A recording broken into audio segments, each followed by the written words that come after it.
सारा विश्वर कोटी कोटी लोक गैस एसिडिटी एवं बदहजमी परी रोग रे पीड़ित अछंती। तो एथिरु बर्तिबा पई से माने मेडिसिन खाउछंती एवं किछि याकू साधारण भाबी अवहेला कर देउछंती, किंतु सेमाने जानि नाहंती एपरि करी सेमाने निज मृत्यु को डाकी आणुछंती। तेबे चलंतु प्रथमे जानिबा जे गैस एसिडिटी एवं बदहजमी कौन। तो देखंतु आमे जदि अधिक परिमाणर खट्टा राग एवं तेल मसला खाइदबा तेबे आम शरीर रे स्टोमाक रे थिबा एसिड परिमाण बढ़ी जिवो एवं एही गैस एसिडिटी आमको हबो।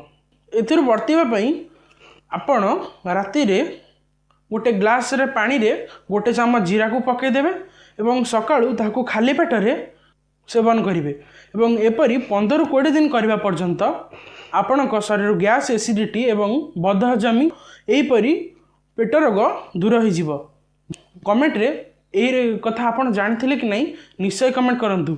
चैनल को सब्सक्राइब एवं वीडियो गोटे लाइक निश्चित कर दियंतु।